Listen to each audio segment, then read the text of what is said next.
आज हम बात कर रहे हैं जीटीएल इंफ्रास्ट्रक्चर की। जीटीएल इंफ्रा से निकल के आ रही है दो तीन बड़ी अपडेट, जिनको एक एक करके डिस्कस करेंगे और जानने की कोशिश करेंगे क्या जीटीएल इंफ्रा में इस समय में इन्वेस्टमेंट करना चाहिए या फिर सारा इन्वेस्टमेंट बेच के निकल जाना चाहिए। अगर कंपनी की फाइनेंशियल कंडीशन देखोगे तब तो आपको यहाँ पे एक मिनट भी रुकने की आपको यहाँ पे कोई गुंजाइश दिखाई नहीं देगी, लेकिन यहाँ पे जिस सेक्टर में कंपनी काम कर रही है वहाँ से जो लगातार पॉजिटिव अपडेट निकल के आ रही है उसके हिसाब से लगता है कि यहाँ पे इन्वेस्टमेंट किया जा सकता है। तो बहुत सारी बातें जिनको एक एक करके डिस्कस करके कंपनी की फाइनेंशियल कंडीशन भी देखेंगे, साथ में आने वाले इसके फ्यूचर प्लान भी देखेंगे। यहाँ पे देखें तो बहुत सारी अपॉर्चुनिटी निकल के आ रही है जो ये कह रही है कि आने वाले समय हो सकता है ये स्टॉक एक बड़ा मल्टीबैगर बन जाए। लेकिन एक बात का अच्छे से ध्यान रख ले, यह स्टॉक अभी भी ऑपरेटर के हाथ में है, वो चाहे जैसा इसको घुमा सकते हो सकता है कि इसको लगातार अपर सर्किट में ही 100 को क्रॉस करा दे या फिर हो सकता है कि 10 पैसे का हो जाए। तो ये बहुत सारी बातें हैं जिनको इस वीडियो के माध्यम से डिस्कस करेंगे और जानने की कोशिश करेंगे क्या इस छोटे से पेनी स्टॉक में दांव लगाना चाहिए।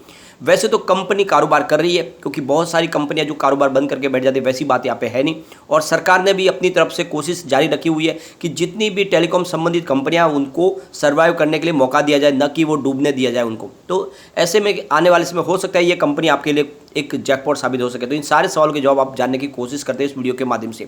लेकिन फ्रेंड, उससे पहले अगर आप पहली बार हमारे चैनल पे आए तो चैनल को सब्सक्राइब कर दीजिए, एक बेल आइकॉन दबा दीजिए ताकि जब भी नया वीडियो बने पहला नोटिफिकेशन आपको मिले। वीडियो पसंद आए तो लाइक से जरूर कीजिए। चलो फ्रेंड्स, वीडियो स्टार्ट करते हैं। मैं हूं आपका दोस्त एसबी दवे और हमारे अपने चैनल ऑनलाइन कमाई में आपका बहुत बहुत स्वागत है। सबसे पहले आज के ट्रेडिंग को डिस्कस करेंगे। अभी बाजार शुरू है, लगभग 3 बजे के आसपास का टाइम है। स्टॉक ओपन हुआ 1.20 पर, लो बना 1.15 का और हाई 1.20 का। फिलहाल स्टॉक 1.20 पर ही है, यानी कल की ही क्लोजिंग पर है, कोई अप डाउन देखने को नहीं मिल रही है। लेकिन आज ये इसमें है कि लोअर सर्किट की संभावना बन रही है, क्योंकि इसमें अपर सर्किट नहीं लगा और पोजीशन जो बन रही है कि नीचे की तरफ लोअर सर्किट भी लग सकता है। क्योंकि अगर आप यहाँ पे देखोगे तो यहाँ पे थोड़ी सी ही मूवमेंट होती है, लोग इसमें बड़ी क्वांटिटी में कामकाज करते हैं, जैसे इसका वॉल्यूम से आपको पता चलेगा। अगर हम बीएससी की आज बात करें तो यहाँ पे 83,13,000 का वॉल्यूम हुआ, सामने 58,03,000 की डिलीवरी उठेगी। डिलीवरी का परसेंटेज 69.81% है। थोड़े से में प्रॉफिट में 5 पैसा इनके लिए बहुत बड़ी बात हो जाती है, और इसीलिए यहाँ पे स्टॉक में लगातार लोअर सर्किट या अपर सर्किट लगता है। अब यहाँ पे इसकी परफॉर्मेंस देखें तो 1.05 52 वीक का लो है, 4.05 52 वीक का। ये फिलहाल स्टॉक अपने लो की तरफ ही है। यहाँ पे एक बड़ी अपडेट निकल के आ रही है, एक नई और कंपटीशन के लिए एक कंपनी तैयार हो चुकी है, के-फोन। ये नई एक कंपनी है जो फाइबर केबल और इंफ्रास्ट्रक्चर डेवलप करेगी। टेलीकॉम सेक्टर के अंदर नई कंपनी आई है, जिसको टेलीकॉम मिनिस्ट्री की तरफ से इसको मान्यता दे दी गई है। और यहाँ पे आप देखो तो सरकार ने इसको जिस तरह से एक टेलीकॉम कंपनी की मान्यता मिली है, तो आने वाले समय में हो सकता है कि इसका भी फ़ायदा कुछ जीटीएल इंफ्रा को मिले, क्योंकि ये कंपनी पूरी तरह से नई है। ये टावर बिछाने का और साथ में फाइबर बिछाने का काम करेगी कंपनी। तो ये कंपनी के लिए जो पुरानी कंपनी जीटीएल, हो सकता है कि आने वाले समय में उस कंपनी का कामकाज ये कंपनी खरीद ले, क्योंकि बिल्कुल नई कंपनी है। और जिस तरह से 5G के लिए अपॉर्चुनिटी निकल कर आई है, तो हो सकता है कि के-फोन जीटीएल इंफ्रा का कामकाज ले ले, क्योंकि ऑलरेडी वो लॉस मेकिंग कंपनी है, या फिर उनको सर्विस का काम दे, क्योंकि ये कंपनी पूरी तरह से नई है।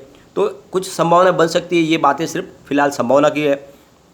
अब यहाँ पे जैसे कि 5G टेक्नोलॉजी आ रही है, तो जो फ्रॉड करने वाले लोग फिर से अब एक्टिव हो चुके, लगातार लोगों को कॉल करने शुरू कर चुके कि आपकी ज़मीन पे अगर आपको टेलीकॉम टावर लगवाना है तो हम लगा के देंगे। आपको बहुत ज़्यादा लालच दिया जाता है, मंथली आपको 50,000 1 लाख रुपीज़ मिलेगा।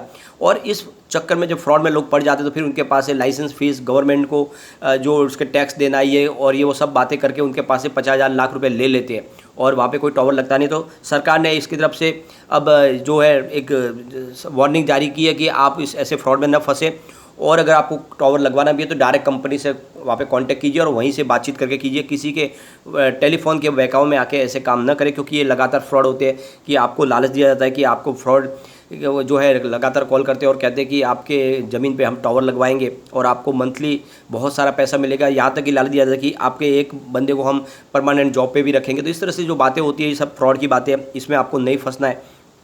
यहाँ पे एक बड़ी अपडेट और निकल के आ रही है। जी हेल्थ केयर कंपनी, जो कि विप्रो की ही कंपनी है, ये कंपनी ने एक बड़ा कमाल किया है। इन्होंने 5G इनोवेशन लैब खोल दी है, यानी अब इनकी जो 5G की जो नई टेक्नोलॉजी है वो इनके लैब में काम करेगी।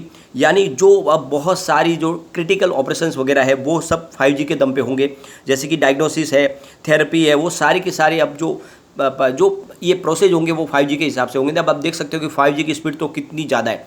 तो यहाँ पे ये जो कंपनी के मुख्य हेड ऑफिस तो अमेरिका में, तो अमेरिका से वहाँ से जो इसके स्पेशलिस्ट है वो यहाँ पे इंडिया में ट्रीटमेंट कर सकते हैं। ये 5G के वजह से ही अब ये पूरी तरह से एक सपना है जो सच होने जा रहा है। तो इसका इस्तेमाल शुरू हो जाएगा इंडिया में, यानी 5G के लिए पहली शुरुआत हो चुकी है। यहाँ पे लैब जो है GE हेल्थ केयर ने बनाई है और आप देखोगे तो बेंगलुरु में इनकी हेड ऑफिस है और एक बड़ी शुरुआत हो रही है। आप देख सकते हो कि 5G का इस्तेमाल किस तरह से होने वाला है। आने वाले समय में एक रिवॉल्यूशन आने वाला है 5G की वजह से, और इस सेक्टर को सरकार ने भी गंभीरता से लिया कि यही सेक्टर है जो हमारे देश की इकोनॉमी को आगे लेके जा सकता है।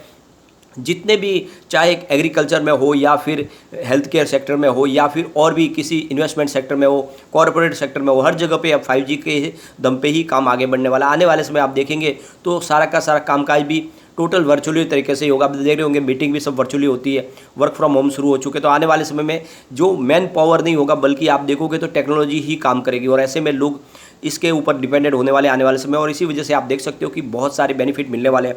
एक बात अगर GTL इंफ्रा की करें तो ये कंपनी लगातार आपको लॉस तो दे चुकी है, काफ़ी ज़्यादा स्टॉक नीचे आया, क्योंकि 5 ईयर के हिसाब से 77% गिरावट है, लेकिन 3 ईयर के हिसाब से अभी भी 53% का पॉजिटिव रिटर्न मिल रहा है। 1 ईयर के हिसाब से 52% की गिरावट है, 3 मंथ के हिसाब से 34% की गिरावट है, और 1 मंथ के हिसाब से 17% की गिरावट है, 1 डे के हिसाब से 4% की गिरावट। आप देख रहे हो ऑलरेडी बहुत ज़्यादा गिरावट हुई है।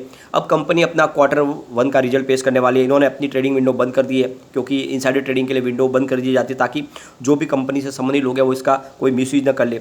अगर आप Q4 के आंकड़े देखोगे तो लगातार सब निराशाजनक थे।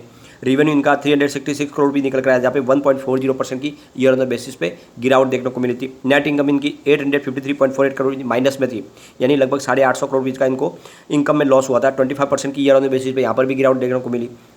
डायलूटेड EPS माइनस 0.66% था, जहाँ पे 22.22% की गिरावट देखने को मिली ईयर ऑन द बेसिस पे। नेट प्रॉफिट मार्जिन माइनस 233.05% रहा, जहाँ पे 26.77% की ईयर ऑन द बेसिस पे गिरावट देखने को मिली। आप देख सकते हो सारे के सारे आंकड़े निगेटिव है। अब यहाँ पे कंपनी के लिए जो सबसे बड़ी मुसीबत क्या है, कंपनी का जो इंटरेस्ट कवरेज रेशियो है वो बहुत ज़्यादा लो है। साथ में कंपनी ने बहुत ज़्यादा पुअर सेल्स ग्रोथ अपना बताया, यानी माइनस 8.52% का पिछले 5 साल में इनका सेल्स ग्रोथ रहा है, यानी बहुत ज़्यादा निगेटिव रहा है। प्रमोटर की होल्डिंग बहुत ही कम, यानी 3.33% की होल्डिंग है, तो आप प्रमोटर के ऊपर भी भरोसा यहाँ पे नहीं कर सकते।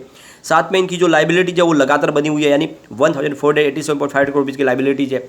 और यहाँ पे अगर आप देखो तो प्रमोटर ने अपने 100% शेयर है जो गिरवी रखे हुए, तो पहले से वो 3% शेयर है वो भी गिरवी रखे हुए। तो ये बहुत सारी वीकनेस है, और इसीलिए कहता हूँ कि इस स्टॉक में सिर्फ आप एक दाव ही लगा सकते हैं, एक लॉटरी का टिकट खरीद के, क्योंकि मुझे लगता है कि यहाँ पे आपका निवेश डूबने की भी उतनी ही संभावना है। बहुत ज़्यादा रिस्की कंपनी है, सिर्फ इस सेक्टर पर आगे ध्यान देके ही निवेश के बारे में सोचा जा सकता है, वरना इस कंपनी के फंडामेंटल और इसके कारोबार को देखें तो इसमें इन्वेस्टमेंट करना ही नहीं चाहिए आपको।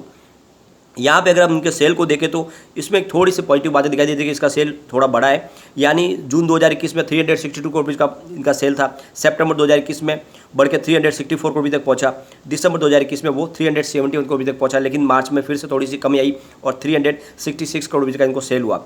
अब इनके खर्च में भी लगातार बढ़ोतरी हुई है। ये बात अच्छी है कि इस बार थोड़ा सा इन्होंने खर्च में कमी की है, यानी दिसंबर में इनका 339 करोड़ का जो खर्च था इस बार 249 करोड़ का ही खर्च हुआ है। तो इन्होंने अपने खर्च में लगाम लगाई है, जो बहुत अच्छी बात है।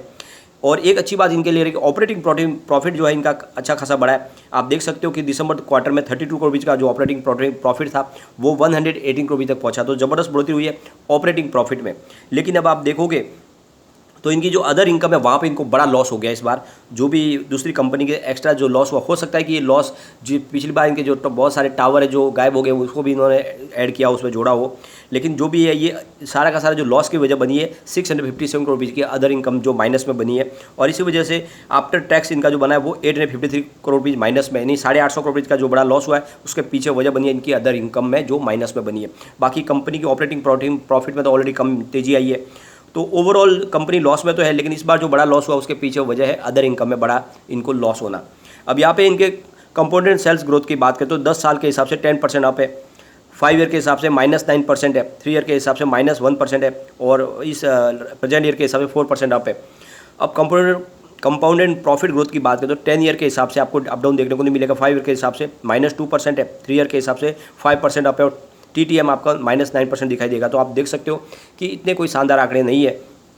अब स्टॉक का प्राइस की CAGR देखें तो 10 ईयर के हिसाब से -18% है, 5 ईयर के हिसाब से -25% है, 3 ईयर के हिसाब से 17% जरूर पॉजिटिव है, लेकिन 1 ईयर के हिसाब से 50% डाउन है। तो आप देख सकते हो कि स्टॉक की प्राइस कोई शानदार रही नहीं है, इसने कोई अच्छा रिटर्न दिया भी नहीं है। अब रिटर्न देखें इक्विटी के हिसाब से आपको कोई भी अप डाउन देखने को नहीं मिलेगा, इस हिसाब से आप समझ ले तो ये बहुत ज़्यादा वीकनेस दिखाई दे रही है। अब यहाँ पे शेयर होल्डिंग पैटर्न को अगर हम देखें तो प्रमोटर की होल्डिंग जून 2021 में जो 3.36% थी वो घट के 3.33% तक आ गई है। FI की होल्डिंग जो 1.85% पर थी वो घट के अभी मार्च 2022 तक 1.38% पे आ गई है। DI की होल्डिंग जिनकी 60.96% की थी वो मार्च में घट के 49.94% तक आ गई, और पब्लिक की होल्डिंग जो 33.83% थी जून में वो 45.35% तक हुई। तो आप देख सकते हो कि यहाँ पे प्रमोटर की होल्डिंग घटी है, FI ने होल्डिंग घटाई है, DI ने होल्डिंग घटाई है, लेकिन जनरल पब्लिक की होल्डिंग बढ़ी है। तो बिल्कुल एक तरह से देखें तो ये सटोरियों के हाथ का खेल है, और इसीलिए इसमें रिस्क के साथ निवेश करें। बहुत ही रिस्की स्टॉक है, लेकिन जिस तरह से 5G के लिए कम सरकार ने अपनी तरफ से राहत के द्वार खोले, हो सकता है इसको फायदा मिले। और दूसरे इसके लिए एक और बेनिफिट ये हो सकता है कि पूरी तरह से ऑपरेटर का एक गेम है, हो सकता है इसको अपर सर्किट में ही कई गुना बढ़ा दे। तो रिस्क के साथ इन्वेस्टमेंट कर सकते हैं, क्योंकि यहाँ पे डूबने की उतनी ही संभावना है। लेकिन फ्रेंड, कोई भी इन्वेस्टमेंट करने से पहले अपने फाइनेंशियल एडवाइजर से बात ले ले या अपना खुद का रिसर्च करें, क्योंकि मैंने वीडियो आपके एजुकेशनल पर्पज के लिए ही बनाया। वीडियो पसंद आए तो लाइक शेयर जरूर कीजिए और चैनल को सब्सक्राइब कर दीजिए। Thank you friend.